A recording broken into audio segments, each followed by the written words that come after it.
When asked by journalist James Hibberd in a Hollywood Reporter interview how he feels about not being in Creed 3, Sylvester Stallone says, "That's a regretful situation because I know what it could have been. It was taken in a direction that is quite different than I would have taken it. It's a different philosophy, Irwin Winkler's and Michael B. Jordan's. For the sake of compelling storytelling, I dearly wish we could trade Winkler and Jordan's approach to Creed 3 with what Stallone imagined it could have been." Stallone, who reprised his famous role as Rocky Balboa in Creed and Creed 2, is what I would consider a much-needed anchor for this franchise, the well-known, seasoned, wise mentor who helps guide a young, naive, egocentric protagonist into reaching their potential. The protege here, Adonis Creed played by Jordan, spends these 2 films learning the lessons Rocky has to teach him the hard way.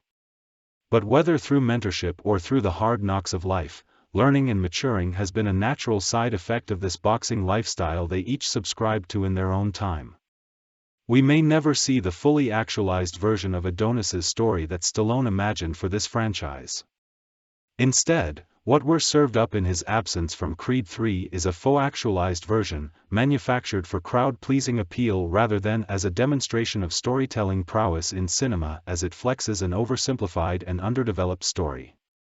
Many might forgive or overlook this film's propensity to gloss over plot holes, underserve its characters' plights, and miss the target on thematic elements in exchange for the premise's exhilarating best buddy brawl, but it's these poorly developed components that make this second sequel the weakest of the series. Creed 3 picks up Adonis's story at a high point in his life.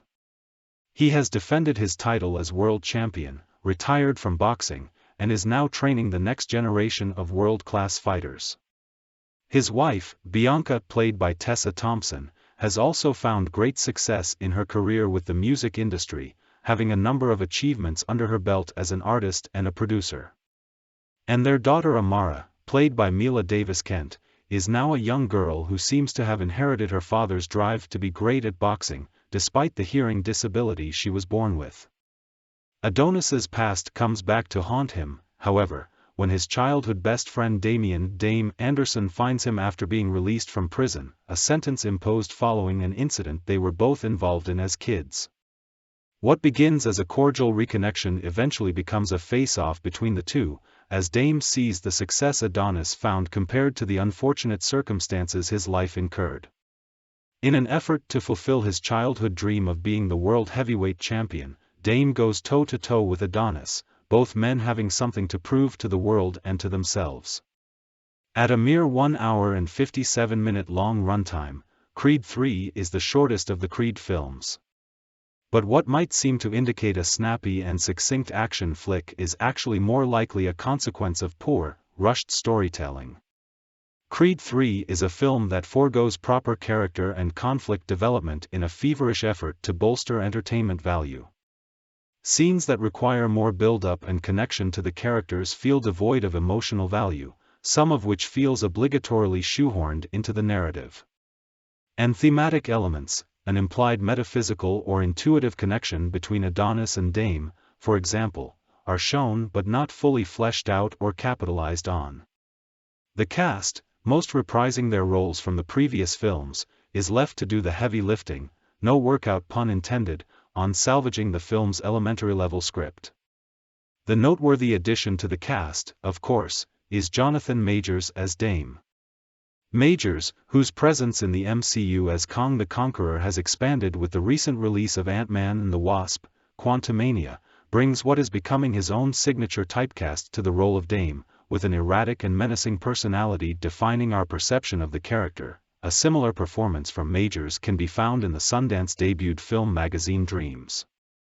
And while Majors remains an acting talent worthy of high regard, the character of Dame is not immune either to poor writing in the film. The manner in which he flips from a quiet and reserved man to an unhinged and ruthless villain then back again comes off jarring and nonsensical.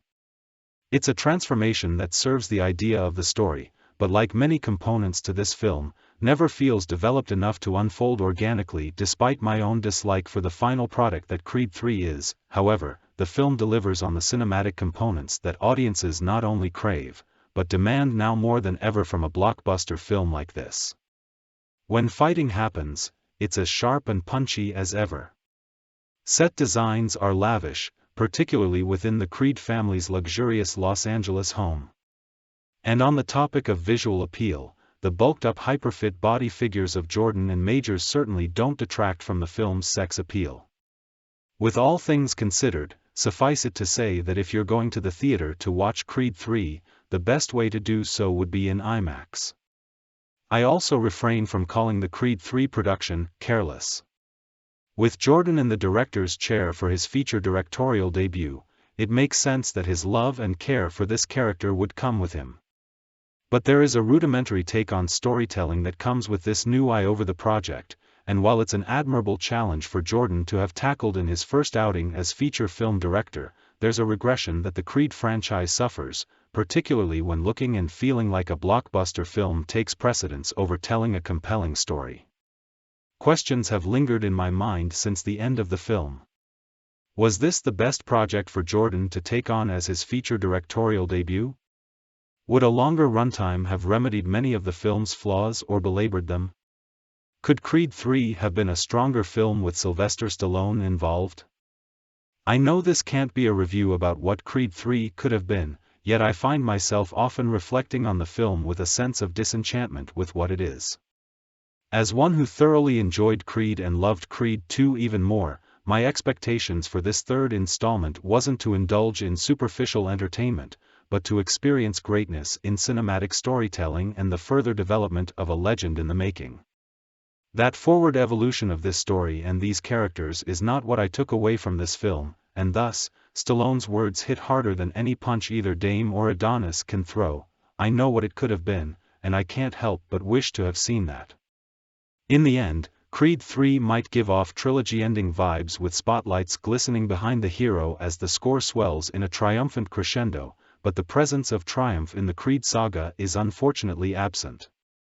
Does this make Creed 3 a bad movie? Perhaps not for most.